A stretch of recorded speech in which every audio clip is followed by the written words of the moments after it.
Trading का एक बेहद ज़रूरी और इनसेपरेबल हिस्सा वो होता है जो किसी को भी पसंद नहीं आता है। ट्रेडिंग एक ऐसी फील्ड है जिसका गेम समझने के लिए सबसे पहले आपको मैदान में टिकना पड़ता है।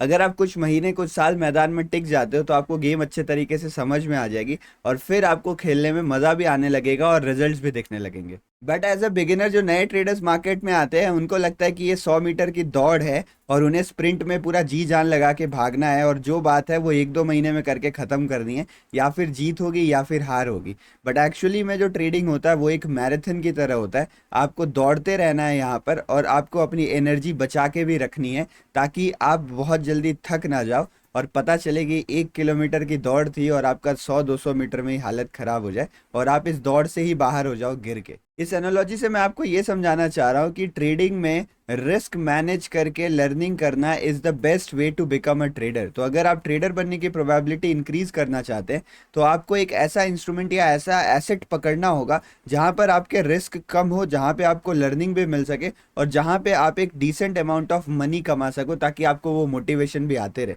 तो अगर इन सारे चीज़ों का कॉम्बिनेशन आप कहीं एक जगह पे देखते हो तो वो हमारे पास आता है इक्विटी सेगमेंट। स्टॉक ट्रेडिंग अगर आप करते हो, स्टॉक यानी शेयर्स को खाली बाई सेल करते हो, तो आपको यहाँ पर एक बढ़िया रिटर्न देखने को मिल सकता है। प्लस आपके रिस्क भी हैं वो कम रहेंगे और आप एक छोटे कैपिटल से भी शुरुआत कर सकते हो जो कि सीखने के लिए काफ़ी ज़्यादा ज़रूरी होता है। तो आज इस कोर्स में हम स्टॉक ट्रेडिंग के बारे में बात करने वाले हैं। और अगर अभी आप इंडियन मार्केट या कहीं पर भी ट्रेडिंग के बारे में सोच रहे हो तो आपके पास ज़्यादा ऑप्शन नहीं है। या तो आप ऑप्शन ट्रेडिंग कर सकते हो, या तो आप इक्विटी मार्केट में स्टॉक ट्रेडिंग करते हो जो मैं आपको बता रहा हूँ, या फिर यहाँ पे आप क्रिप्टो एंड फॉरेक्स ट्रेडिंग कर सकते हो। तो एक बार के लिए क्रिप्टो एंड फॉरेक्स ट्रेडिंग को हम साइड में रखते हैं बिकॉज ये कम्प्लीटली अलग चीज़ है और जो लोग इंटरेस्टेड है वो यहाँ पे ट्रेड कर ही रहे हैं। तो हमारे पास इंडियन मार्केट में दो ऑप्शन बचता है, एक होता है ऑप्शन और फ्यूचर्स की ट्रेडिंग करना यानी डेरिवेटिव ट्रेड करना, और दूसरा ऑप्शन होता है इक्विटी में ट्रेड लेना। अगर आप डेरिवेटिव में ट्रेड करते हो तो आपको कैपिटल यहाँ पे ज़्यादा लगने वाला है, प्लस आपका रिस्क भी ज़्यादा यहाँ पे रहने वाला है और शायद आपको जो सीखने के लिए समय चाहिए वो समय आप दे ही ना पाओ और आपका कैपिटल यहाँ पे जीरो हो जाए। तो जो सबसे बेस्ट ऑप्शन हमारे पास बचता है, यानी अगर आप बिगिनर ट्रेडर हो या इंटरमीडिएट ट्रेडर हो और आपको इंडियन मार्केट में ट्रेडिंग शुरू करनी है ना, तो मेरा विश्वास मानिए ऑप्शन मार्केट अब बड़ा ही अजीब हो चुका है। सेबी के रूल्स और नॉर्म्स के कारण ऑप्शन मार्केट धीरे धीरे खत्म हो रहा है और सेबी अभी भी रुक नहीं रही है। सेबी ने ये बोला है कि हम जब तक ऑप्शन मार्केट को खत्म नहीं कर देते तब तक नए रूल्स को लाना बंद नहीं करेंगे। तो वो रास्ता जो है वो अंधकार की तरफ जाता हुआ नजर आ रहा है। तो आप इक्विटी ट्रेडिंग पे फोकस कर सकते हो। अब ये इक्विटी ट्रेडिंग होती क्या है, स्टॉक ट्रेडिंग करते कैसे हैं, इसके बारे में आपको यूट्यूब में बहुत कम कंटेंट देखने को मिलेगा बिकॉज अब तक केवल ऑप्शन ऑप्शन की बात हो रही थी। मेरे चैनल पे भी आप देखोगे तो आपको एक दो स्टॉक रिलेटेड वीडियो दिखेंगे, बाकी सारी वीडियो आपको ऑप्शन ट्रेडिंग रिलेटेड दिखेंगे। तो अब ये स्विच करना ज़रूरी है और अगर आप एक बिगिनर इंटरमीडिएट ट्रेडर्स हैं तो आप इसको कृपया करके बहुत समझदारी से बहुत ध्यान से देखिएगा। और जो मैं तरीके इस वीडियो में आपको बताने वाला हूँ ये पूरा कंप्लीट कोर्स रहने वाला है, basics to zero to hero to advance जो भी आप बोल लो, आपको कंप्लीट प्रोसेस मिलेगा, कंप्लीट गाइड मिलेगा। कैसे स्टॉक सिलेक्ट करते हैं, कैसे रिस्क मैनेज करते हैं, कैसे पोजीशन साइजिंग मैनेज करते हैं, कितना प्रॉफिट देख सकते हैं, कौन कौन सी स्ट्रैटेजी ट्रेड कर सकते हैं, सारी चीज़ें इसमें हम कवर करेंगे। नमस्ते, मेरा नाम है शिवम, आप देख रहे हैं FTS channel. Let's begin the video. आगे बढ़ने से पहले अगर आपको और भी ऐसी लर्नेबल नॉलेजेबल वीडियोस चाहिए होती हैं तो चैनल सब्सक्राइब कर दें और अंत में वीडियो अगर पसंद आएगी तो लाइक कर दीजिएगा। तो जो हम ये ट्रेडिंग करने वाले हैं वो हम कैश सेगमेंट में करने वाले हैं। जब मैं स्टॉक ट्रेडिंग की बात करता हूं तो बहुत सारे लोग इसको कुछ और ही समझ लेते हैं, तो पहले मैं वो क्लैरिफाई करता हूं कि हम किस चीज़ के बारे में बात करने वाले हैं। देखिए वीडियो थोड़ी लंबी है बिकॉज मैं पूरा कोर्स कवर करने की कोशिश कर रहा हूँ। आप स्पीड को बढ़ा सकते हो, 1.5x कर लो, 2x कर लो, आपकी मर्जी, बट आप वीडियो पूरा जरूर देखिए, बीच में कुछ भी चीज़ मिस मत करेगा वरना इंपॉर्टेंट चीज़ें आपसे छूट जाएंगी। तो जब भी मैं स्टॉक का नाम लेता हूँ लोग कुछ और सोचते हैं, बट मैं यहाँ पे कैश सेगमेंट की बात कर रहा हूँ। कैश सेगमेंट मतलब क्या होता है? कैश सेगमेंट मतलब होता है शेयर्स को खरीदना बेचना। जब भी मैं स्टॉक का नाम लेते हैं सर लोग बोलते हैं सर मैं स्टॉक में ऑप्शन ट्रेड करूं, यानी सर मैं रिलायंस का ऑप्शन बाइंग करूं, आप यही कह रहे हो ना? तो नहीं भैया, मैं आपको future and options completely trade करने मना कर रहा हूँ। चाहे आप वो निफ्टी बैंक निफ्टी जैसे इंडेक्स में करो या रिलायंस एचडीएफसी जैसे स्टॉक में करो, आपको वो काम नहीं करना है। आपको ट्रेडिंग जो करनी है वो प्योर शेयर में करनी है, यानी आपको रिलायंस के शेयर को खरीदना या बेचना है, उसके फ्यूचर या ऑप्शंस में हाथ नहीं डालने, आपको एचडीएफसी के शेयर्स को खरीदना या बेचना है, उसके फ्यूचर्स में हाथ नहीं डालने। और जो ये ट्रेडिंग हम करने वाले हैं, ये ट्रेडिंग हम इंट्राडे में ही करने वाले। तो ये मत सोचो कि मैं आपको ये बोलूंगा कि आप 2 दिन पोजीशन होल्ड करो, 3 दिन पोजीशन होल्ड करो, वो गलती आपको नहीं करनी है। बट अगर आप चाहो ना तो ये पोजीशन आप इसमें होल्ड भी कर सकते हो, बिकॉज स्टॉक ट्रेडिंग का सबसे बढ़िया बेनिफिट रहता है कि यहाँ पे जो प्रॉफिट लॉस का कैलकुलेशन होता है वो 1:1 होता है। मतलब अगर रिलायंस का शेयर 10 रुपये ऊपर गया, आपने एक स्टॉक खरीदा, तो आपको 10 रुपये का प्रॉफिट होगा। कोई ऑप्शन प्रीमियम का झंझट नहीं है, बाकी किसी चीज़ का झंझट नहीं है। यहाँ पर आपके रिस्क काफ़ी कम रहते हैं। अब रिलायंस जैसा बड़ा स्टॉक एक दिन में 10% थोड़ी गिर सकता है। आप खुद सोचो, क्या कभी एक दिन में 10% गिर सकता है?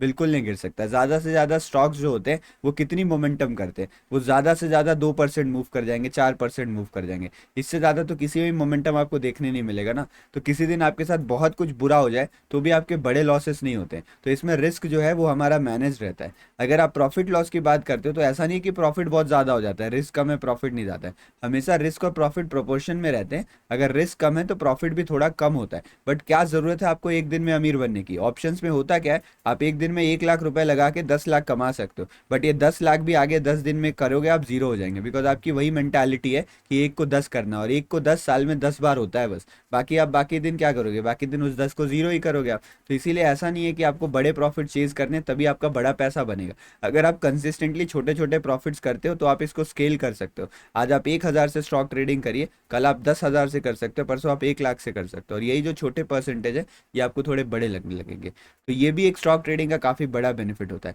एक दूसरा जो सबसे बड़ा, तीसरा जो सबसे बड़ा बेनिफिट ये होता है कि यहाँ पर कोई भी डीके नहीं होता। जो थीटा डीके से आप लोग परेशान होते हैं वो नहीं होता है। यहाँ पे कोई भी एक्सपायरी नहीं होती कि आज एक्सपायरी है कल एक्सपायरी है, वो भी कोई झंझट यहाँ पे नहीं होता। तो ना कोई डीके का झंझट है, ना कोई एक्सपायरी का झंझट है। सिंपल ट्रेडिंग है, चार्ट समझना है, ट्रेड करना है, उस ट्रेड को होल्ड करना है, बस बात वहाँ पे आपकी ख़त्म हो जाती है।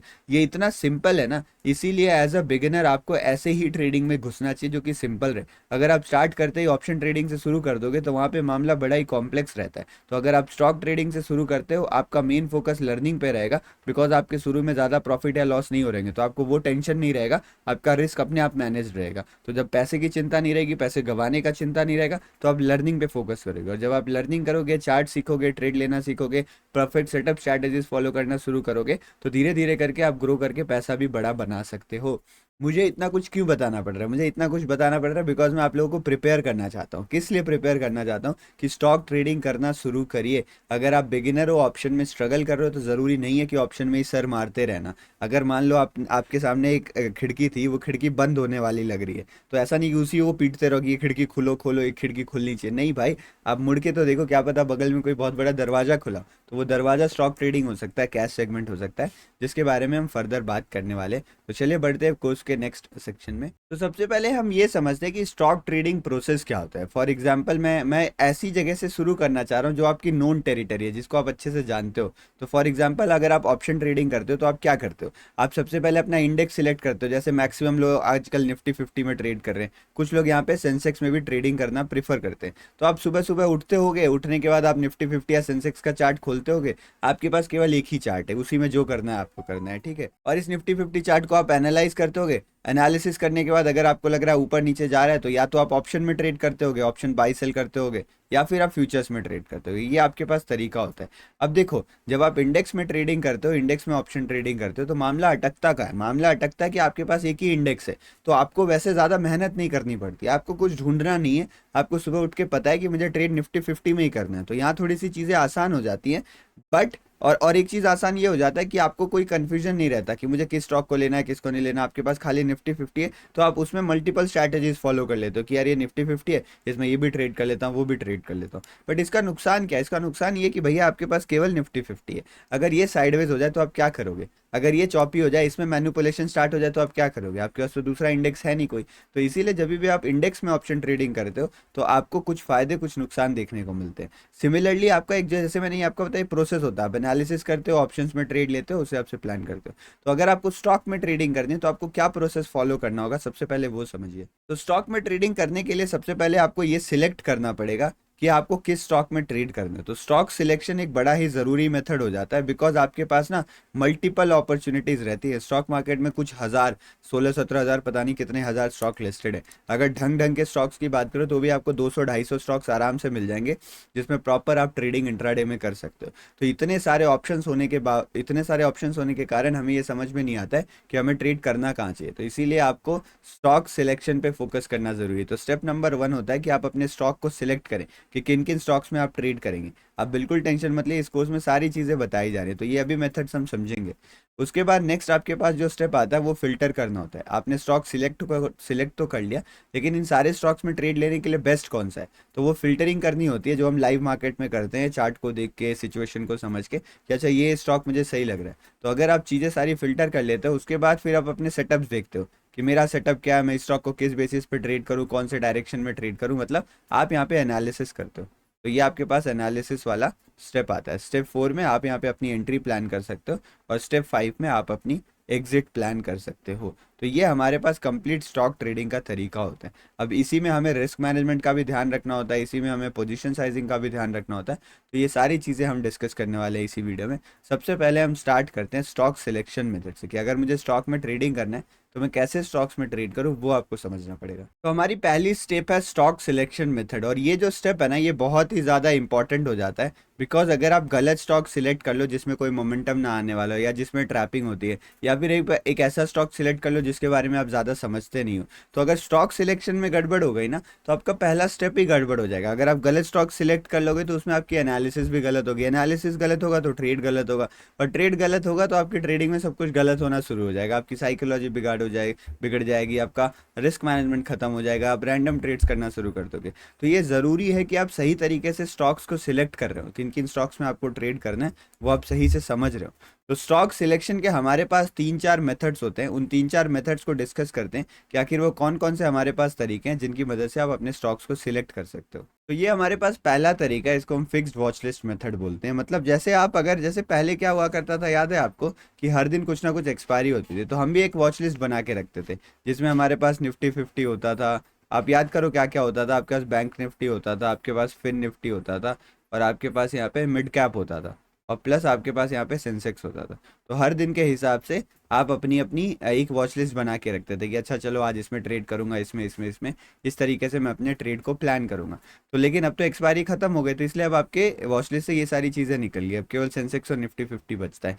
तो इसीलिए एक तरीका ये भी है स्टॉक सिलेक्शन का कि आप अपने लिए एक वॉच लिस्ट बनाइए। आप वो वॉच लिस्ट 5 से 10 स्टॉक्स का बना सकते हो, अगर ज़रूरत हो तो 15 से 20 स्टॉक्स का भी बना सकते हो। अब देखो दिक्कत क्या होती है, आप जितना ज़्यादा स्टॉक इसमें ऐड करोगे ना, उतना ज़्यादा आपको टाइम हर रोज़ देना पड़ेगा। बिकॉज अगर आपको इसमें ट्रेड करना है, मैं कोई प्रोसेस बताऊंगा, तो इसकी एनालिसिस करना बहुत ज़रूरी है। तो एनालिसिस में हम MTF एनालिसिस मेथड का यूज़ करते हैं, इसीलिए टाइम काफ़ी लगता है। तो मैं ये नहीं कहूँगा कि आप 20 से ज़्यादा स्टॉक्स अपने वॉच लिस्ट में रखें, आप केवल उतने ही स्टॉक्स को अपने वॉच लिस्ट में रखें जिनको आप रेगुलर ट्रैक कर सकें, और आपको ज़्यादा दिक्कत ना हो, आप सबके बिहेवियर को समझ सके, आपको कम से कम सबके नाम तो याद होने ही चाहिए। तो फिक्स्ड वॉच लिस्ट मेथड में हम 5, 10, 15 या 20 जितना हमें सूटेबल लगता है उतने हम स्टॉक्स को सिलेक्ट करके रख लेते हैं। इन स्टॉक्स को हम किस बेसिस पे सिलेक्ट करते हैं अभी मैं बताता हूँ, बट ये स्टॉक्स हम यहाँ पे सिलेक्ट करके रख लेते हैं। और स्टॉक सिलेक्ट करने के बाद हम डेली सुबह उठते हैं और हम इन्हीं के स्टॉक्स को रीड करते हैं। ये जो मेरे पास 4, मान लो मैंने 10 स्टॉक्स ऐड करें, तो उन्हीं 10 शेयर्स को मैं रीड करूंगा, उनका प्राइस एक्शन रीड करूंगा, और वहाँ पर मैं प्लान करूंगा कि मुझे किस डायरेक्शन में ट्रेड लेना। तो जो होने वाला है वो इन्हीं 10 ही शेयर्स में होने वाला है। फिक्स्ड वॉच लिस्ट मेथड का सबसे बड़ा बेनिफिट ये होता है ना कि इसमें जितने भी चीज़ आप ऐड करके रखोगे उनके बिहेवियर के बारे में आपको पता चल जाएगा। हर स्टॉक का बिहेवियर थोड़ा थोड़ा अलग अलग होता है, आपको इनके बिहेवियर के बारे में पता चल जाएगा। और आपको ये पता चल सकता है, जैसे मान लो आप न्यूज़ ट्रैक करते हो, तो न्यूज़ भी ज़्यादा आपको नहीं देखना पड़ेगा, इन्हीं कुछ स्टॉक्स के लिए देखना पड़ेगा। तो आपकी चीज़ें जो है वो बहुत ही ज़्यादा अलग तरीके से सेपरेटेड हो जाएंगी और स्ट्रक्चर्ड हो जाएंगे, जिससे आपको काफ़ी मदद मिलेगी। तो जब इस फिक्स्ड वॉच लिस्ट को हम बनाते हैं तो यहाँ पे स्टॉक सिलेक्ट करने के लिए हम किन चीज़ों को फॉलो करते हैं वो आप समझिएगा। तो सबसे पहले हमारा मेन पर्पज़ ये रहता है कि जो भी मैं स्टॉक ट्रेड कर रहा हूँ उसमें आपको अच्छा खासा वॉल्यूम मिलता हो। तो ये स्टॉक पॉपुलर होना चाहिए। अगर आप बहुत ही छोटा, बहुत ही कोई पेनी स्टॉक ट्रेड करने लगेंगे, या बहुत ही महंगा स्टॉक ट्रेड कर लेंगे जिसमें कोई वॉल्यूम ना हो सही से, तो आपको एंट्री एग्जिट में काफ़ी दिक्कत आएगी और आपको कोई भी शायद मोमेंटम ना मिले। अगर मोमेंटम मिले भी तो आप सही से उसको प्लान ना कर पाए। जो सेकंड हमें ये ध्यान रखना पड़ता है कि उस स्टॉक का बीटा कितना है। तो बेसिकली बीटा क्या होता है, फॉर एग्जांपल मान लीजिए बीटा एक मतलब बीटा एक मेजरमेंट का तरीका होता है जिसमें हम ये मेजर करते हैं कि इंडेक्स के कंपैरिजन में जो स्टॉक है वो कितना वोलेटाइल है। फॉर एग्जांपल मान लीजिए कि रिलायंस एक स्टॉक है जो निफ्टी 50 का हिस्सा है, तो निफ्टी 50 एक इंडेक्स है। अब ये निफ्टी 50 एक दिन में मान लीजिए फॉर एग्जांपल 100 पॉइंट मूव करता है, और जो रिलायंस है वो एक दिन में केवल 10 पॉइंट के आसपास मूव करता है। तो अगर आप इस डेटा को डिसाइड कर दोगे तो आपको उस हिसाब से बीटा पता चल जाएगा। तो बेसिकली हम ये बोलते हैं बीटा में जो मेजरमेंट होता है कि अगर बीटा की वैल्यू 1 है तो मतलब ये स्टॉक इंडेक्स जितना वोलेटाइल है, जितना इंडेक्स वोलेटाइल है उतना ये स्टॉक भी वोलेटाइल है। और अगर ये जो वैल्यू है वो 1 से कम है तो हम ये मानते हैं कि ये जो स्टॉक है वो बहुत ही स्टेबल स्टॉक है, इसमें बिल्कुल भी मोमेंटम नहीं रहता, ज़्यादा वोलेटाइलिटी नहीं रहती। तो इतना स्टेबल स्टॉक भी हम इंट्राडे में नहीं ट्रेड कर सकते क्योंकि हमें मोमेंटम चाहिए ना, साइडवेज मार्केट में हमारा फायदा नहीं होगा। तो हमें उन स्टॉक्स को सिलेक्ट करना है जिनका बीटा 1 के ऊपर हो। 1 के ऊपर मतलब कि अगर इंडेक्स 100 पॉइंट मूव करता है तो जो ये स्टॉक है वो 100 से तो ज़्यादा पक्का मूव करेगा ही। तो इस तरीके से आप एक अच्छे वॉल्यूम और एक हाई बीटा स्टॉक्स का आपको सिलेक्शन करना है। अब जब आप ये दोनों नीड देखते हो तो आप ये रियलाइज़ करोगे कि जनरली ये स्टॉक्स वही होते हैं जो कि आपके इंडेक्स में पाए जाते हैं। तो जैसे निफ्टी 50 इंडेक्स हो गया, निफ्टी मिड कैप इंडेक्स हो गया, बैंक निफ्टी हो गया, तो इन सारे इंडेक्स में जो स्टॉक पाए जाते हैं वो अक्सर पॉपुलर होते हैं। कि जो आप स्टॉक सिलेक्ट कर रहे हैं वो अलग अलग सेक्टर्स के भी होने चाहिए। अगर आप एक ही सेक्टर के सारे स्टॉक सिलेक्ट कर लेंगे तो वहां पर भी आपको दिक्कत हो सकता है, क्योंकि कई बार क्या होता है सेक्टर रोटेशन के कारण किसी एक सेक्टर में मोमेंटम रहता है और बाकी सेक्टर में मोमेंटम रहता ही नहीं। तो अगर आपके वॉच लिस्ट में मल्टीपल सेक्टर वाले स्टॉक्स रहेंगे तो आपको एक ऐसा वॉच लिस्ट मिलेगा जिसमें कोई ना कोई स्टॉक आपको मिल जाएगा जिसमें आपको मोमेंटम देखने को मिल रहा है। तो अगर इन सारी चीज़ों का ध्यान रखते हो तो आप एक बेहतर वॉच लिस्ट अपने लिए क्रिएट कर सकते हो। मैं पर्सनली कहूँगा कि आप लोग खुद जाएं, आपका कोई अगर एक्सपीरियंस है उसके हिसाब से आप देखें और एक वॉच लिस्ट बनाने की कोशिश करें जिसमें आपको ये सारी चीज़ें दिखती हैं। बट मैं अभी आपको थोड़ी देर में एक आइडियल वॉच लिस्ट बताता हूँ कि कैसा वॉच लिस्ट आपका हो सकता है। तो जो अभी मैंने आपको कंडीशंस बताई उन कंडीशंस को सेटिस्फाई करने वाले कुछ स्टॉक्स मैंने आपके सामने लिख रखे हैं। आप एक काम कर सकते हो कि शुरू में आप इन सारे स्टॉक्स को अपने वॉच लिस्ट में ऐड कर लीजिए, एक एक करके सर्च करके। आपको प्लस का बटन दिख रहा होगा ट्रेडिंग व्यू और आपके ब्रोकर में कहीं पर भी आप ऐड कर सकते हो। और उसके बाद आप देखो कि किसका बिहेवियर आपको पसंद आ रहा है, किसका चार्ट आपको पसंद आ रहा है, और उस हिसाब से आप इसमें से फिल्टर आउट करके 10 से 15 स्टॉक्स केवल अपने वॉच लिस्ट में रखेगा। कोशिश करेगा कि एचडीएफसी बैंक, रिलायंस और इन्फोसिस जैसे स्टॉक, आईसीआईसीआई बैंक जैसे स्टॉक ये आपके वॉच लिस्ट में रहें, बिकॉज ये इंडेक्स का भी एक ज़रूरी हिस्सा है। तो ये मार्केट में काफ़ी ज़्यादा इम्पैक्ट डालते हैं और आप इनको भी ट्रेड कर सकते हो। बट अक्सर क्या होता है कि इन सारे स्टॉक्स में हल्का मैनिपुलेशन भी रहता है ताकि वो इंडेक्स को कंट्रोल कर सके, इसीलिए खाली इन स्टॉक्स पे डिपेंडेंट मत रखिएगा, बाकी स्टॉक्स को भी अपने वॉच लिस्ट में शामिल करेगा ताकि आपको मोमेंटम नजर आ पाए। ये जो फिक्स वॉच लिस्ट वाला मेथड रहता है ना, ये बिगिनर्स के लिए सबसे सही रहता है, बिकॉज आपको ज़्यादा भटकना नहीं पड़ता, आपको किसी और चीज़ पे फोकस नहीं करना है, आप केवल अपने वॉच लिस्ट के स्टॉक के चार्ट्स पे फोकस करोगे, आपका काम हो जाएगा। अभी मैं थोड़ी देर में बताने वाला हूँ आपको क्या करना है इनके साथ, कैसे एनालिसिस करनी है, कैसे फिल्टर करना है, वो थोड़ी देर बाद देखेंगे। अभी हम स्टॉक सिलेक्शन मेथड के बारे में बात कर रहे हैं। तो आई थिंक आपको ये तरीका काफ़ी अच्छे से क्लियर हो गया होगा कि किस तरीके से हम फिक्स्ड वॉच लिस्ट मेथड में काम कर सकते हैं। बट ये स्टॉक सिलेक्शन का एकमात्र तरीका नहीं है, हमारे पास और भी मेथड्स अवेलेबल हैं, तो उनको भी समझते हैं। आप न्यूज़ बेस्ड या मोमेंटम बेस्ड स्टॉक्स में भी ट्रेड कर सकते हैं। मैं डेली सुबह 8:30 बजे लाइव आता हूँ, आप मुझे ज्वाइन कर सकते हो। डेली सुबह 8:30 बजे आपको लाइव खोलना है और आपको मैं लाइव मिलूंगा, जहां पर मैं सारे इंपॉर्टेंट न्यूज़ और अपडेट्स डिस्कस करता हूं। और उन सारे न्यूज़ और अपडेट्स से मैं आपको ये भी बताता हूं कि कौन से स्टॉक्स को लेके कुछ स्पेशल खबर आई है, कौन सा स्टॉक अभी फोकस में। तो अगर आप न्यूज़ बेस्ड स्टॉक्स को पिक करते हैं तो ये आपका फ़ायदा रहेगा कि आपको स्टॉक सिलेक्शन में कोई ज़्यादा मेहनत नहीं करनी पड़ेगी, आपको केवल वो न्यूज़ देखना है, उसके बेसिस पे आप अपने स्टॉक को सिलेक्ट कर सकते हो। और अक्सर जो न्यूज़ वाले स्टॉक होते हैं उनमें हमें तगड़ा मोमेंटम देखने को मिलता है, मतलब बड़े प्रॉफिट और लॉस की भी संभावनाएं हैं। न्यूज़ वाले स्टॉक सिलेक्ट करने में और ट्रेड करने में काफ़ी मज़ा भी आता है, बिकॉज मोमेंटम रहता है और उस मोमेंटम की मदद से आपको अच्छी खासी एंट्री भी मिल जाती है और थोड़ा सा थ्रिल भी होता है ट्रेडिंग में। बट न्यूज़ वाले स्टॉक्स जो होते हैं वो सुपर रिस्की होते हैं, बिकॉज न्यूज़ वाले स्टॉक में कई बार न्यूज़ पॉजिटिव रहती है, मार्केट मोमेंटम नेगेटिव कर जाता है, न्यूज़ रहती है पॉजिटिव, मार्केट गैप अप खुल के कुछ मूवमेंट ही नहीं करता है। तो न्यूज़ वाले स्टॉक में बिगिनर को ट्रेड करना बिल्कुल रिकमेंड नहीं करूंगा, वो लोग जनरली इसमें लॉस ही करने वाले हैं शुरू में। तो आप अगर आप fixed watch list method follow कर रहे हो और आप प्रॉफिट करने लग रहे हो, जो हमने डिस्कस किया था, तो अगर एक बार आपके प्रॉफिट होने शुरू हो जाते हैं तो आप ये कर सकते हो कि दिन में मैं एक ट्रेड न्यूज़ बेस्ड भी लूंगा। तो मुझे कोई सही स्टॉक लग रहा है, उसका कोई न्यूज़ आए तो मैं ये भी ट्रेड करूंगा। बट ज़रूरी ये है कि आप सबसे पहले अपनी बेसिक को मजबूत करें, और न्यूज़ ट्रेड करने से चार्ट काम नहीं करता, तो अपना आपका बेसिक मजबूत नहीं होगा। तो एज अ बिगिनर मैं आपको न्यूज़ ट्रेड करना रिकमेंड नहीं करूंगा। जो न्यूज़ ट्रेड में ये एक सब कैटेगरी आती है हमारे पास, वो होते हैं मोमेंटम बेस्ड स्टॉक।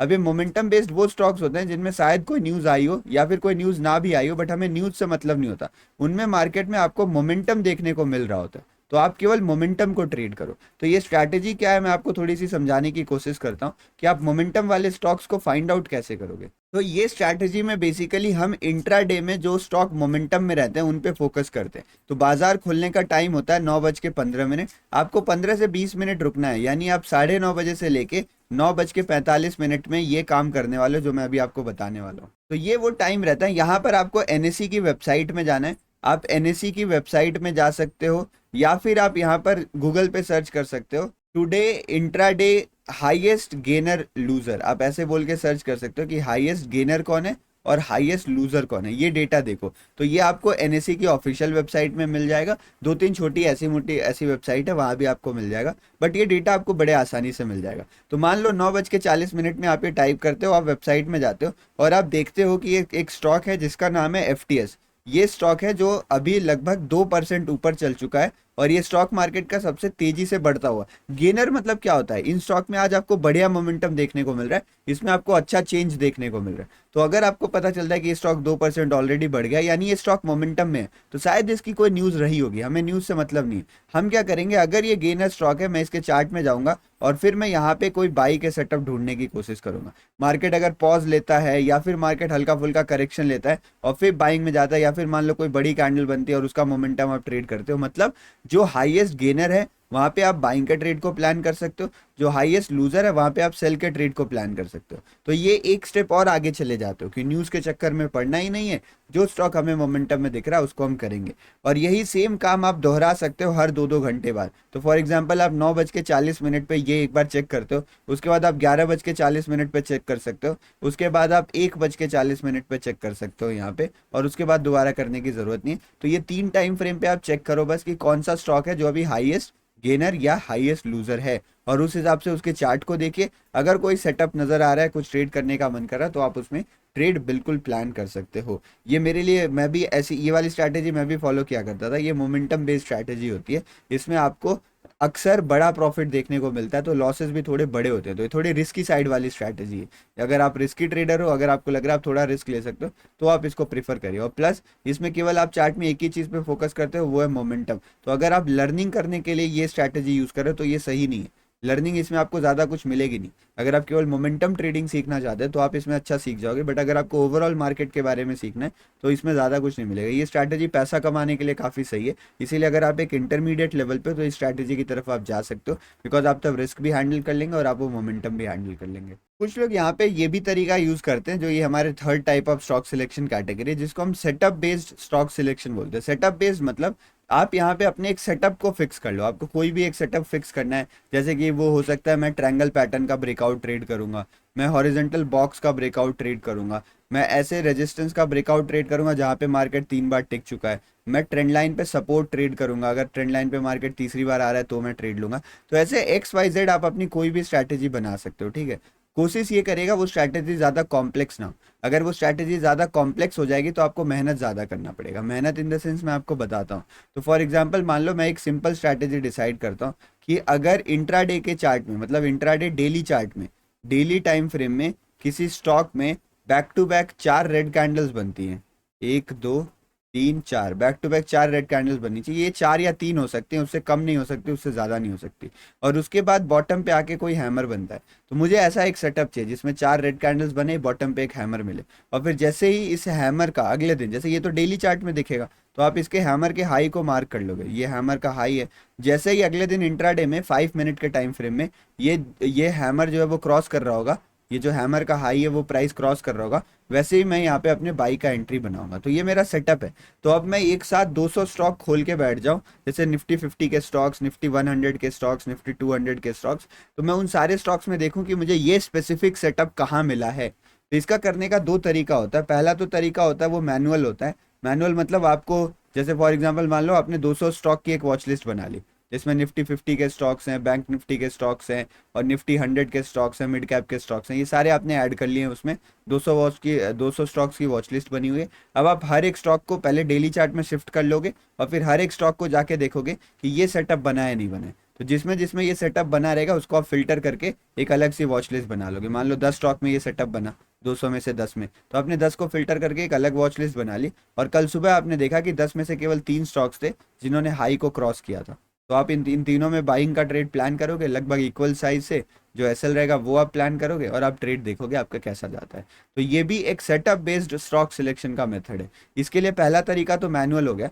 दूसरा तरीका है आप स्क्रीनर का यूज़ कर सकते हो। तो बहुत सारी स्क्रीनर वाली वेबसाइट आती हैं, मैं अब जाके उन पे वीडियो नहीं बना रहा हूँ कि स्क्रीनर आप कैसे यूज़ करते हो, वो आप सर्च कर लेना। एक वेबसाइट है जिसका नाम ही स्क्रीनर है। उस वेबसाइट में आप मल्टीपल स्ट्रैटेजीज को टेस्ट कर सकते हो। तो आप अगर वो डालोगे तो वो अपने आप स्क्रीनर में निकल के आ जाएगा कि ये स्ट्रैटेजी इन स्टॉक्स में बनी है, आप इनमें ट्रेड ले सकते हो। ठीक है, तो स्क्रीनर वाला मेथड में ज़्यादा मेहनत नहीं लगता, बट हर एक स्ट्रैटेजी को स्क्रीनर में ट्रांसफ़र कर पाना मुश्किल होता है, रेप्लिकेट कर पाना मुश्किल होता है। तो ये जो मैनुअल तरीका है ये बेस्ट है, और ये काफ़ी टाइम टेकिंग है। मतलब आपका दिन का 2 घंटा तो चले ही जाएगा 200 स्टॉक देखने में।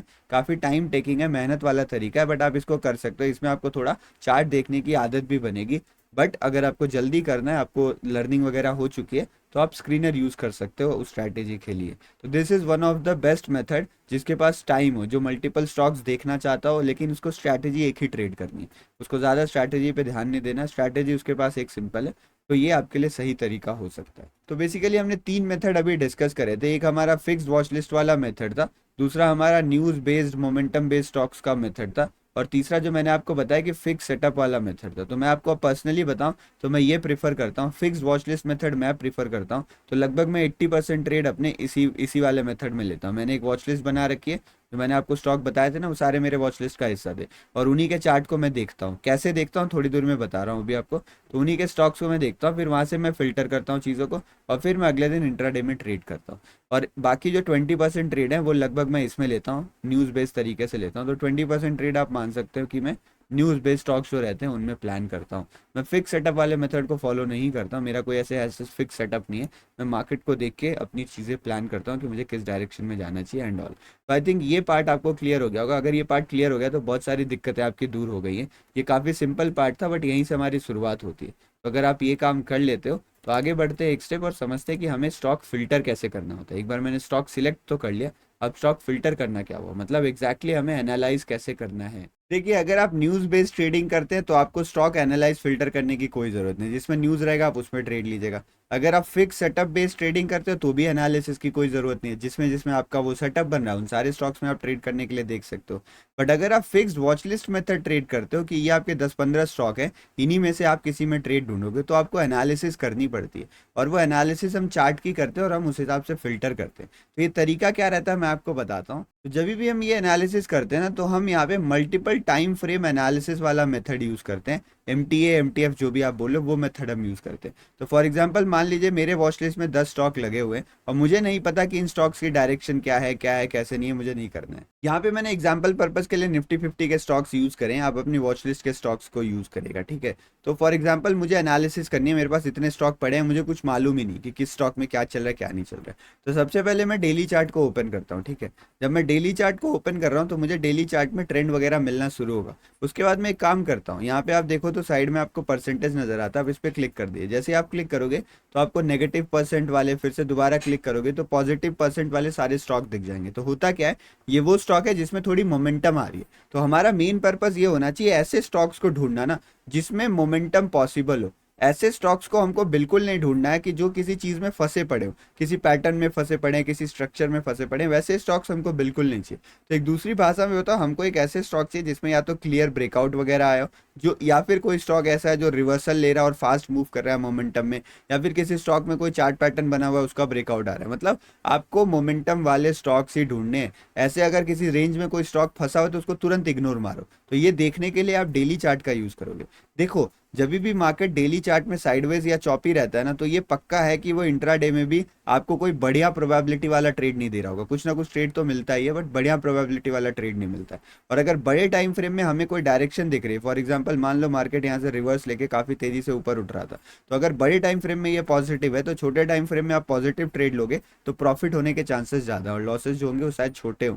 इसलिए बड़ा टाइम फ्रेम काफ़ी ज़रूरी होता है। तो फॉर एग्जाम्पल मान लो जैसे मुझे यहाँ पे करना है, तो सबसे पहले मैं डेली चार्ट को ओपन कर लूंगा और डेली चार्ट ओपन करते ही मैं एक एक पे क्लिक करूंगा। जैसे मैंने देखा इन्फोसिस, तो मैं देख रहा हूँ इन्फोसिस यार 4% ऊपर है। तो इन्फोसिस के ऊपर होने के पीछे की वजह क्या है मुझे नहीं पता और मुझे वो जानना भी नहीं। बस मैं देख रहा हूँ कि ये काफ़ी ज़्यादा बुलिश है। तो अगर ये कल काफ़ी ज़्यादा बुलिश था तो आज भी हो सकता है इसमें कोई पॉजिटिव मोमेंटम रहे।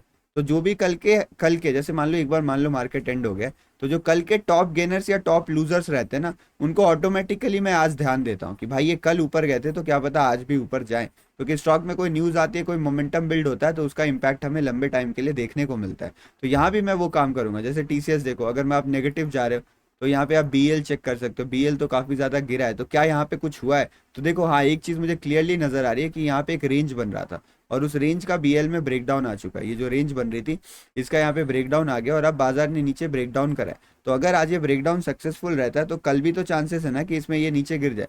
तो मैं यहाँ पे इसको डाउन साइड के लिए सिलेक्ट कर लूंगा। तो मेरे पास 15-20 स्टॉक थे जिसमें से मैं इसको फिल्टर कर लूंगा। इसको फिल्टर कर लूंगा कि अगर ये ट्रेड जाता है तो मैं डाउन साइड प्लान करूंगा। तो या तो कॉपी पेन लेके आप लिख लो कि बीईएल कल मुझे डाउन साइड प्लान करना है। तो जैसे ही मैं इसको देखता हूँ कि मुझे डाउन साइड प्लान करना है, डेली चार्ट में मुझे सही लग रहा है, तो उसके बाद मैं छोटे टाइम फ्रेम पे जाता हूँ। तो मैं 15 मिनट के टाइम फ्रेम पे जाता हूँ और इसके कुछ लेवल्स को मार्क कर लेता हूँ। तो हल्का फुल्का, जरूरी नहीं एकदम डीप में सारे लेवल्स को मार्क करो। इसके कुछ सपोर्ट लेवल्स को, इसके कुछ रेजिस्टेंस लेवल्स को आप ड्रॉ कर लो। ये लेवल्स जो है वो आपको कल ट्रेड करने में काफ़ी ज़्यादा मदद करने वाले हैं। क्योंकि कल जब आप ट्रेड करने बैठोगे लाइव चार्ट में ना, तो आपके पास टाइम नहीं रहेगा, आप भटकते रहोगे कि मैं कौन सा स्टॉक ट्रेड करूँ। आप दो स्टॉक देखोगे, फॉर एग्जांपल मान लो आप एचडीएफसी का चार्ट खोल के बैठे हो, तब तक रिलायंस में मोमेंटम आ जाएगा और जब तक रिलायंस में आप पहुंचोगे तो रिलायंस की मोमेंटम खत्म हो जाएगी, आप फोमो में एंट्री करोगे, तब तक एचडीएफसी भी भागना शुरू कर देगा। तो आपसे दोनों ट्रेड मिस हो जाएंगे। तो इसीलिए जब आप स्टॉक में ट्रेड करते हो आपके पास ऑप्शन थोड़े ज़्यादा रहते हैं। तो ये ज़रूरी है कि आप सही से फिल्टर करो उन ऑप्शन के बीच में, ताकि आपको भटकना ना पड़े। ज़रूरी नहीं है कि अगर आपकी वॉच लिस्ट में 15 शेयर्स हैं और 15 शेयर्स के मूव कर रहे हैं, 15 के 15 मूव कर रहे हैं, तो आप सब में ट्रेड करो, ये ज़रूरी नहीं है। आपका काम है कुछ सेटअप को सिलेक्ट करना जिसमें आपके पैसे बनने की प्रोबेबिलिटी ज़्यादा है और उन्हीं में ट्रेड करना। दिन भर नहीं लगे रहना है, सारे स्टॉक्स में ट्रेड करना है, ज़रूरी नहीं है। तो यहाँ पे मैं कुछ अपने सपोर्ट लेवल्स को ड्रॉ कर लूँगा ताकि मुझे कल ट्रेड करने में हेल्प मिले।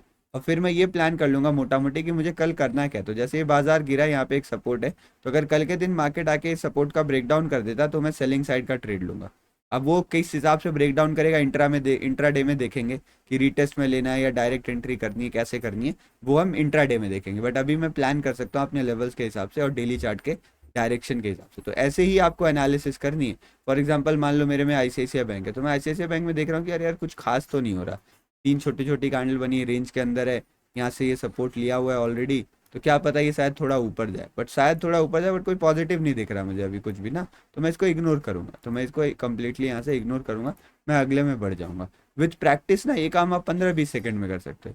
एशियन पेंट देखो अब काफ़ी ऊपर निकल रहा था, तो फॉर एग्जांपल आपको पता होता तो आपको ये मालूम होता ना कि यहाँ पे एक लेवल हुआ है जिसके ऊपर ब्रेकआउट हुआ है, तो शायद अगले दिन भी मार्केट ऊपर जाए। तो इस दिन भी आप बाई का ट्रेड देखते और आपको कितना बढ़िया बाई की कैंडल मिली। तो डेली चार्ट से आपको अपनी एनालिसिस शुरू करनी है। डेली चार्ट के बाद आपको अगर डेली चार्ट में वो ट्रेड सही लग रहा है तभी आगे बढ़ना है। अगर डेली चार्ट में साइडवेज लग रहा है, नहीं सही लग रहा है, तो आगे बढ़ना ही नहीं है। उसके बाद आप 15 मिनट में बढ़ सकते हो जिसमें आप अपने लेवल्स को ड्रॉ कर सकते हो और उसके बाद 5 जो भी लेवल्स ड्रॉ करना है, ट्रेंड लाइन ड्रॉ करना है, कोई पैटर्न ड्रॉ करना है, वो कर सकते हो। और फिर इंट्राडे में आप 5 मिनट के टाइम फ्रेम में अपना ट्रेड जो है वो प्लान कर सकते हो। तो ये सिंपल तरीका होता है फिल्टर करने का, उन सारे स्टॉक्स को फिल्टर करने का जो हमारे वॉच लिस्ट का हिस्सा तो है बट शायद उतना तगड़ा मोमेंटम ना दे रहे हो। जैसे देखो ये मारुति का शेयर इतना ऊपर गया था तो ये न्यूज़ बेस्ड ट्रेडिंग थी, तो यहाँ पे आप कुछ खास नहीं कर सकते हो। तो इस तरीके से आपको हर एक स्टॉक में जाना है, डेली चार्ट देखना है, अगर आपको उसमें सही लगता है तो आपको छोटे टाइम फ्रेम पे जाना है और अपने सेटअप को फाइंड आउट करना है। ये one of the best method है स्टॉक्स फिल्टर करने के लिए। और जितना बढ़िया आपके वॉच लिस्ट रहेंगे, आपके वॉच लिस्ट में स्टॉक रहेंगे, उतना अच्छे से आप फिल्टर कर पाओगे। जितना अच्छे से फिल्टर कर पाओगे आप उतना अच्छे से ट्रेड ले पाओगे। अब अगर आप ये सोच रहे हो कि सर मुझे कौन सी स्ट्रैटेजी ट्रेड करनी है वो भी बताए, तो देखो मैं अपने चैनल पे आपको बहुत सारी स्ट्रैटेजीज शेयर करते रहता हूँ। आप चैनल सब्सक्राइब कर दीजिए, मैं और भी स्ट्रैटेजीज शेयर करूंगा। बट आप इसमें अपनी प्राइस एक्शन की स्ट्रैटेजी यूज़ कर सकते हो, मतलब आप ब्रेकआउट वगैरह को ट्रेड कर सकते हो, रिवर्सल को ट्रेड कर सकते हो, जो किसी सपोर्ट रेजिस्टेंस लेवल से हो सकते हैं, जो किसी आपके चार्ट पैटर्न से हो सकते हैं, तो आप उसको ट्रेड कर सकते हो। प्लस उसके साथ साथ आप इंडिकेटर वाली स्ट्रैटेजी भी ट्रेड कर सकते हो।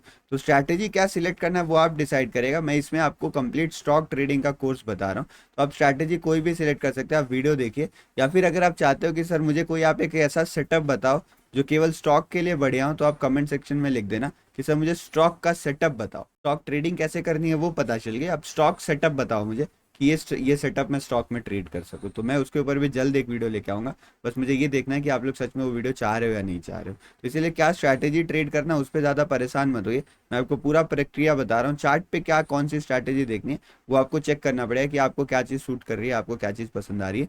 बाकी अगर आप बोलोगे, रिक्वेस्ट करोगे, तो मैं आपको बना के दे दूंगा। अब बात आती है एक बहुत ही ज़रूरी चीज़ पे, वो है रिस्क मैनेजमेंट और पोजीशन साइजिंग, कि आखिर से स्टॉक में ट्रेड करके मैं कितना पैसा कमा सकता हूँ, मुझे कितने कैपिटल की ज़रूरत है। तो देखो, इंडियन स्टॉक मार्केट में अगर आप इंट्राडे में ट्रेड लेते हो, मतलब आपको पोजीशन काट के जानी है, आप किसी भी सिचुएशन में उसको कैरी फॉरवर्ड नहीं कर सकते हो, तो आपको 5x का लेवरेज मिलता है। मतलब अगर कोई स्टॉक 1000 रुपए में आपको वो मिल रहा है, तो उस स्टॉक को आप केवल 200 रुपए में इंट्राडे में ट्रेड कर सकते हो। यानी अगर आपके पास 1000 रुपए बचे हैं, तो आपको अगर लॉन्ग लंबे टर्म के लिए बाई करना है, तो आप केवल एक स्टॉक बाई कर पाओगे। बट अगर आपको इंट्राडे में ट्रेड करना है, तो आप उसका 5 स्टॉक ट्रेड कर सकते हो। और ये जो लेवरेज मिलता है, ये काफ़ी ज़्यादा फायदेमंद है। और अच्छी बात क्या है, इतना लेवरेज मिलने के बावजूद ना कोई बहुत बड़ा रिस्क नहीं होता है। तो मैं आपको क्या बोल रहा हूँ, अगर आप बिगिनर हो तो आप इसमें 500 रुपए से भी ट्रेडिंग शुरू कर सकते हो। आप यहाँ पे 1000 रुपए से भी अपनी ट्रेडिंग शुरू कर सकते हो। आपको ज़्यादा पैसे लाने की ज़रूरत ही नहीं। आप 1500 रुपये ले और एक स्टॉक खाली ट्रेड करिए। सीखने के लिए एक स्टॉक का में ज़्यादा बड़ा प्रॉफिट लॉस तो नहीं होगा, बट काफ़ी है सीखने के लिए। एक स्टॉक में आपको पता चलते रहेगा। डेमो ट्रेडिंग करने से बढ़िया है कुछ तो आप लगाओ, कुछ तो ट्रेड करो। तो आप एक स्टॉक का भी ट्रेडिंग कर सकते हो, ठीक है। बट अगर आप मेरी बात मानना चाह रहे हो, तो मैं आपको रिकमेंड करूंगा कि आप 5 से 10 हज़ार कैपिटल से शुरू करें। तो मैं ये जो एग्जांपल आपको बता रहा हूँ, वो 10 हज़ार कैपिटल के लिए बता रहा हूँ, ताकि सिंपल रहे कैलकुलेशन। और आप चाहो तो इसी तरीके से अपने कैपिटल के हिसाब से भी कैलकुलेट कर सकते हो। तो अगर आप 10 हज़ार के आसपास कैपिटल रखते हो, तो मैं ये मान के चल रहा हूँ कि एक दिन में आप 5% या 6% के आसपास का रिस्क ले सकते हो। तो ये जो 6% का रिस्क आप पर डे ले रहे हो ना, ये थोड़ा सा बड़ा रिस्क है, आपको ये बात समझना होगा।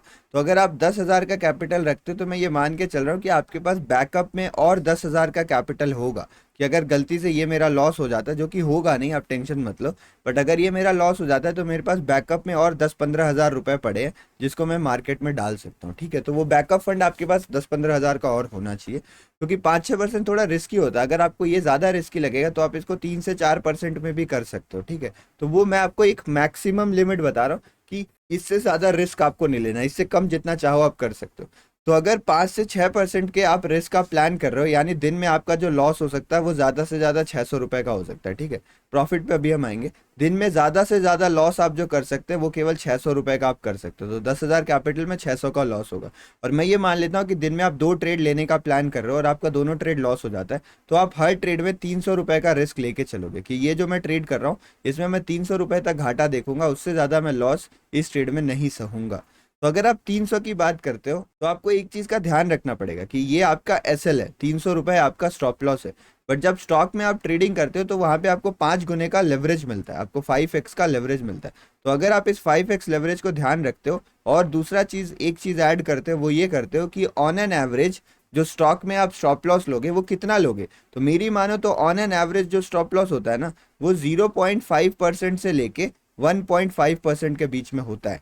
तो मैं जो बात कह रहा हूँ वो काफ़ी सिंपल है, आई थिंक आपको समझ में आ गई होगी। अगर नहीं समझ में आई, तो मैं आपको दोबारा बता देता हूँ। ये सिंपल मैथमेटिकल कैलकुलेशन है। फॉर एग्जांपल, मैंने एचडीएफसी लाइफ में ट्रेड किया है, ठीक है। तो अगर मैं एचडीएफसी लाइफ में आज का मोमेंटम देखता हूँ, तो वो तो आप देखो 0.5 के बराबर है। बट अगर आप एक वोलेटाइल मार्केट देखो, जैसे कि ये मार्केट हो गया, और अगर मैंने यहाँ कहीं पे बाइंग का एक ट्रेड लिया, तो मेरा मैक्सिमम स्टॉप लॉस जो मैं रखूंगा, देखो 0.5 तक भी स्टॉप लॉस नहीं पहुंच रहा है। आप उससे छोटा ही स्टॉप लॉस अक्सर रखोगे। बट मैं मैक्सिमम स्टॉप लॉस मान के चल रहा हूँ कि अगर आपको बहुत ज़्यादा बड़ा लॉस स्टॉप लॉस भी लेना पड़े, तो उस कंडीशन में भी आपका स्टॉप लॉस 0.5% से लेके 1.5% के आसपास होगा। 1.5% का स्टॉप लॉस बहुत बड़ा होता है, इतने बड़े स्टॉप लॉस लेने की कोई ज़रूरत नहीं। तो आपका स्टॉप लॉस इसी के आसपास होगा। तो अगर मैं 1% के हिसाब से मान के चलता हूँ, इसका एवरेज ले लेते हैं कि आप 1% का लॉस लोगे, तो अगर आप इसको 5 गुना से मल्टीप्लाई करो, बिकॉज आपको 5x का लेवरेज मिल रहा है, तो आपका जो नेट लॉस हो जाता है वो 5% के आसपास हो जाता है। तो यानी अगर आप कोई एक ट्रेड कर रहे हो, तो आप उसमें 5% का मैक्सिमम लॉस लेने के लिए तैयार हो। तो अगर आपको 300 का स्टॉप लॉस लेना है, तो जो आपका ट्रेडिंग कैपिटल होना चाहिए, तो वो ट्रेडिंग कैपिटल आपका 6,000 रुपए का होना चाहिए।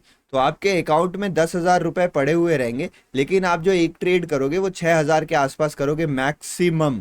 मैक्सिमम टू मैक्सिमम आप ये करने वाले हो। तो एक बार इसको रिवाइज करवाते हैं। अगर आपका टोटल जो डीमेट अकाउंट में पैसा पड़ा हुआ है, वो ट्रेडिंग कैपिटल 10,000 के आसपास है, तो जो आप पर ट्रेड कैपिटल यूज करोगे वो मैक्सिमम 6,000 होना चाहिए। अगर आप बिगिनर हो, आप तुरंत तुरंत शुरू कर रहे हो, तो मैं आपको रिक्वेस्ट करूंगा कि ये जो नंबर है वो आप 3,000 से लेके 5,000 के बीच में ही रखिए, 6,000 के आसपास मत आने दीजिए। तो ये आपका पर ट्रेड कैपिटल रहेगा। और जो पर ट्रेड लॉस की लिमिट रहेगी वो आपकी रहेगी केवल 300 रुपए की। और जो पर डे लॉस की लिमिट रहेगी वो आपकी रहेगी केवल और केवल 600 रुपए की। और दिन में मैक्सिमम आप 2 लॉस वाले ट्रेड कर सकते हो। अगर 2 ट्रेड लॉस हो जाए तो उस दिन आपको अपनी ट्रेडिंग जो है वो बंद कर देनी है। ये बड़ा ही सिंपल कैलकुलेशन था। अगर इसी के बेसिस पे आप प्रॉफिट निकालते हो तो अक्सर आपको ये कोशिश करनी है कि आपके जो रिस्क रिवॉर्ड रेशियो है वो 1:2 के आसपास रहे। तो अगर आप स्टॉक में काम कर रहे हो, कोई डीके का झंझट नहीं है, आप 1:2 रिस्क रिवॉर्ड के लिए रुक सकते हो। आपको इससे ज्यादा मिले तो और भी अच्छी बात है। यानी आपके जो दिन का प्रॉफिट का टारगेट होना चाहिए वो लगभग 1,000 रुपए से लेके 1,200 के बीच में होना चाहिए। तो आप 1,000 रुपए से लेके 1,200 दिन के कमाई के बारे में सोचोगे, और आप मैक्सिमम लॉस केवल 600 रुपए के बारे में सोचने वाले हो। आपको मैक्सिमम लॉस में 2 ट्रेड करने, प्रॉफिट में आपको जब तक 1,000-1,200 के आसपास प्रॉफिट ना दिखे आप तब तक भी ट्रेड कर सकते हो। नहीं तो अगर आपको मार्केट अच्छा नहीं लग रहा तो 1-2 ट्रेड करके आप बंद कर सकते हो, भले ही आपका प्रॉफिट का टारगेट अचीव ना हो। प्रॉफिट में क्लोज करना ही एक बहुत बड़ी बात होती है। तो आई थिंक ये आपको समझ में आ रहा होगा। और ये रिस्क मैनेजमेंट देख के आपको पक्का ये लग रहा होगा कि भैया ये काफी सिंपल है, बहुत बड़े पैसे बन सकते हैं। पर चीजें इतनी सिंपल भी नहीं होती, हर रोज प्रॉफिट नहीं होता है, आपको लॉसेस भी देखने पड़ेंगे। बट ये one of the safest method है स्टॉक मार्केट में काम करने का। और आप सोचो, आज 10,000 से काम कर रहे हो, कल 10 लाख से करोगे। अगर आप 10 लाख से काम करोगे तो आपको कितना प्रॉफिट होगा वो भी आप सोचो। और इंडियन मार्केट के स्टॉक्स में इतना वॉल्यूम रहता है ना कि 10 लाख से काम किया जा सके। तो इसीलिए रिस्क मैनेजमेंट और पोजीशन साइजिंग के हिसाब से भी ये काफी सेफ है। और ग्रो करने के बाद काफी बड़े प्रॉफिट्स आपको स्टॉक ट्रेडिंग में देखने को मिल सकते हैं। अब जब हमने सब कुछ चर्चा कर लिया तो जरा सा ये भी चर्चा कर लेते हैं कि अगर आप स्टॉक ट्रेडिंग कर रहे हो तो आपकी साइकोलॉजी क्या रहनी चाहिए। देखो, स्टॉक ट्रेडिंग में आपके पास जो अपॉर्चुनिटी रहती है ना वो भर भर के रहती है। 10 स्टॉक्स अगर आपके पास है तो 10 में से आपने 5 फिल्टर किया होगा, पांचों आपकी अपॉर्चुनिटी है। तो आपको ज्यादा से ज्यादा आप इन्हीं इन्हीं स्टॉक्स में फोकस कर सकते हो, 4-5 स्टॉक्स में, उससे ज्यादा स्टॉक्स में आप फोकस नहीं कर सकते हो। तो अगर आपको मान लो एक स्टॉक में लग रहा है कि इसमें मुझे आज अच्छा ट्रेड मिल सकता है तो आप उसी स्टॉक पे फोकस करो। जरूरी नहीं कि आप भागते रहो। फॉर एग्जांपल, जैसे मैंने आपको शुरू में बताया था कि अगर आप एचडीएफसी खोल के देख रहे थे, आपको इसमें एक सेटअप बनने वाला था, तब तक आपने देखा कि यार रिलायंस मेरा स्क्रीन से भागने लग रहा है। तो अगर वो होने लग रहा है तो आप रिलायंस में चले जाओगे और फिर आपका वो सेटअप भी मिस हो जाएगा और पता चले एचडीएफसी भी निकल जाए। तो आपको बहुत ज्यादा कूदना नहीं है। अगर आपके पास धन ब्रोकर है तो आप धन में अकाउंट ओपन करवा सकते हो। तो अगर आपके पास कोई ब्रोकर बढ़िया नहीं है ना तो आप धन में अकाउंट ओपन करवा सकते हो। जो धन वाला ब्रोकर है इसमें आपको एक बेनिफिट मिलता है। अगर आप यहाँ पे क्लिक करोगे तो प्रीमियम आपको ट्रेडिंग व्यू का चार्ट मिलेगा। यहाँ पे क्लिक करने से आप इसको 4 पार्ट में डिवाइड कर सकते हो। तो मान लो आज आपने 4 स्टॉक सिलेक्ट किया तो उन चारों स्टॉक्स को आप देख सकते हो। आपने यहाँ पे मान लीजिए निफ्टी 50 का लगा दिया, यहाँ पे आपने दूसरा स्टॉक, यहाँ पे दूसरा स्टॉक लगा दिया, इस जगह पे आपने दूसरा स्टॉक लगा दिया। तो अपने चारों स्टॉक्स को आप अपनी आंखों के सामने रख सकते हो और जिसमें भी सेटअप बनता है वो आपको नजर आएगा, उसमें आप ट्रेड कर सकते हो। और आपको यही चार्ट से ट्रेडिंग का भी मौका मिल जाता है। तो डिस्क्रिप्शन में लिंक दी हुई है, ये धन ब्रोकर है, ये काफी बढ़िया है और इंडिया का one of the fastest growing broker है। आप इसमें अकाउंट ओपन करवा सकते हो, आपको इसके काफी बेनिफिट्स जो है वो मिलने वाले हैं। तो ये तरीका एक एक, वरना बाकी भटकना नहीं है। किसी ना किसी स्टॉक में कभी ना कभी कोई ना कोई मोमेंटम आते ही रहता है। तो आप स्टॉक को चेज करने जाओगे ना तो आप पछताओगे। आपको स्टॉक चेज नहीं करना है, स्टॉक सिलेक्ट करना है, उन्हें फिल्टर करना है और फिर उन्हीं में कोई ट्रेड मिल रहा है तो करना है, नहीं मिल रहा है तो शांति से बैठे रहना है, चुपचाप बैठे रहना। कभी ना कभी वो ट्रेड्स मिलेंगे तब आप उनको करिएगा। इधर उधर जाने की जरूरत नहीं कि यार मेरे वॉच लिस्ट के बाहर का न्यूज आई है उसको भी ट्रेड कर लेता हूँ। न्यूज वाले स्टॉक्स में ट्रेडिंग बाद में करेगा, शुरू में ऐसा कुछ भी मत करें। तो आपको स्टॉक्स को चेज नहीं करना है। दूसरी और सबसे जरूरी साइकोलॉजी है, किसी भी कंडीशन में आपको होल्ड या कैरी फॉरवर्ड नहीं करना है। होल्ड या कैरी फॉरवर्ड आपको नहीं करना है, इस चीज का ध्यान रखिएगा। ये नहीं कि सर आज लॉस हो रहा था तो मैंने इसको कैरी फॉरवर्ड कर लिया, ट्रेड किया था, मतलब ट्रेड करने के लिए ट्रेड स्टॉक खरीदा था और अब वो इन्वेस्टर बन गया उसमें, तो वो काम आपको नहीं करना है। कि शुरू में तो मजबूरी के लिए किया था लेकिन बाद में मजा आने लगा, तो मजबूरी में लॉस चल रहा था, आपने होल्ड किया और बाद में आप इन्वेस्टर बन गए, वो सब काम बिल्कुल नहीं करना है। इंट्राडे का ट्रेड इंट्राडे में काट के जाना है और ये डिसिप्लिन बहुत जरूरी है भैया। किसी ट्रेड में 30 रुपए का लॉस हो सकता था, वो पूरा स्टॉक जीरो हो जाएगा अगर आप उसको होल्ड करके बैठ जाओगे तो ये गलती बिल्कुल नहीं करनी। और होल्ड करने के लिए आपको 5 गुना फंड देना पड़ेगा। तो किसी 1,000 रुपए का अगर कोई स्टॉक है वो 200 में ट्रेड हो जाएगा, बट होल्ड करोगे तो 1,000 रुपए लगेंगे। तो आपको एक्स्ट्रा फंड भी ब्लॉक करना पड़ेगा अपना, जिससे आप ट्रेड कर सकते थे, और प्लस गारंटी भी नहीं है क्या होगा। तो आपको ट्रेड बिल्कुल भी होल्ड नहीं करना है। इंट्राडे का ट्रेड डिसिप्लिन से काट के जाना है। तीसरा और एक ज़रूरी चीज़ है कि आपको डर में काम नहीं करना है, ठीक है। तो अगर आप डर में काम करोगे तो आप अपना रिस्क रिवॉर्ड फॉलो नहीं कर पाओगे। स्टॉक में कोई डीके का झंझट नहीं रहता है, तो रिस्क रिवॉर्ड फॉलो करने की कोशिश जरूर करेगा। 1:1.5 का रिस्क रिवॉर्ड तो पक्का लीजिएगा। अगर कोशिश करो तो 1:2 का रिस्क रिवॉर्ड ले सकते हो, जो कि काफ़ी अच्छा रिस्क रिवॉर्ड है, काफ़ी सही रिस्क रिवॉर्ड है। और कोई डीके वगैरह नहीं होता तो थोड़ा होल्ड करेगा। अगर पोजीशन होल्ड करनी पड़ी इंट्राडे में तो करिएगा, कैरी फॉरवर्ड मत करेगा। इंट्राडे में आप होल्ड जरूर कर सकते हो। अगर आपका लॉस लिमिट हिट हो रहा है ना, तो ये नहीं कि सर कोई रैंडम स्टॉक ढूंढता हूँ उसमें ट्रेड कर लेता हूँ पैसा बन जाएगा, नहीं। और अगर आपको मान लो डिसिप्लिन नहीं आ रहा है तो आप ब्रेक ले लो, बट इनडिसिप्लिन से ट्रेडिंग करने डेली मत बैठो। और जिस दिन एनालिसिस अच्छे से नहीं हुई ना, उस दिन भी ट्रेड मत करिए। तो एनालिसिस करना बेहद ज़रूरी है। बिना एनालिसिस के चार्ट में बैठ के ट्रेड आपको बिल्कुल नहीं करना है। अगर आप इन सारे साइकोलॉजी पॉइंट्स का ध्यान रखते हो तो आपको काफ़ी मदद मिलेगी और आप एक अच्छे से स्टॉक ट्रेडर भी बन जाओगे। आप अच्छे से स्टॉक ट्रेडिंग करोगे और यहाँ पर सेबी भी कुछ नहीं करेगी, आपको एफएनओ जैसे परेशान नहीं करेगी, और धीरे धीरे करके आप बड़े रिटर्न्स भी बना सकते हैं। तो इस कोर्स को हम यहीं पे एंड करते हैं। आप लोग की वीडियो देखने के लिए बहुत बहुत धन्यवाद। आई होप आपको कुछ ना कुछ सीखने मिला होगा। चैनल सब्सक्राइब कर दीजिएगा। कोई भी कंटेंट का रिक्वेस्ट है आप बॉटम में डाल दीजिएगा, मैं आपको वहाँ पे पक्का अपडेट देने की कोशिश करूँगा, आपकी क्वेरी सॉल्व करने की कोशिश करूँगा। देखो, ट्रेडिंग एक लंबा गेम है, ये मैंने शुरू में बोला था, अंत भी उन्हीं शब्दों से करना चाहूँगा कि अगर आप इस पिच पे टिके रहते हो ना, तो एक टाइम आएगा जब ये पिच आपके लिए बहुत आसान हो जाएगी। अभी आपको बॉल नज़र भी नहीं आ रही ना, तब आप हर बॉल पे छक्का मारोगे, बट उसके लिए आपको टिकना ज़रूरी है। हड़बड़ी से यहाँ काम नहीं चलता है। यहाँ पे लोग इतने हड़बड़ी में है ना कि उनके जैसे चोट लग गई उन्हें, तो वो चोट लग के गिर गए हैं, परेशान हो गए हैं। आपको बस धीरे धीरे चलते रहना है ताकि आपको चोट ना लगे। अगर आप धीरे धीरे भी चलते रहना तो भी आप बहुत जल्दी सफल हो जाओगे। आपको पता भी नहीं चलेगा कब आपको अच्छे रिजल्ट दिखने शुरू हुए, कब आप यहाँ पे प्रॉफिट बनाना शुरू किए, कब वो प्रॉफिट बढ़ने लगा, कब आप बहुत बड़े ट्रेडर बन गए। बट वो जो प्रोसेस है वो स्लो रहेगा। Slow and steady wins the race, इसमें ये बात बिल्कुल सही है। तो अच्छे से करेगा, सोच समझ के ट्रेड करेगा। और कोई भी दिक्कत है तो मैं आपके लिए हमेशा अवेलेबल हूँ। बस एक मैसेज कर दिया करिए, फ़ोन नंबर पे डिस्क्रिप्शन वगैरह में रहता है, या फिर कमेंट कर दिया करें। लाइव स्ट्रीम ज्वाइन करेगा, उसमें भी मैं आपको मिल जाऊंगा। तो आपकी मदद के लिए मैं तत्पर हूँ। ज़रूरी है कि आप डिसिप्लिन रूल्स के साथ काम करें, जो चीज़ें सीख रहे हैं उस पर काम करें, रैंडम ट्रेड से बचें। बहुत बहुत धन्यवाद। बेस्ट ऑफ लक आप सभी को। जय श्री राम।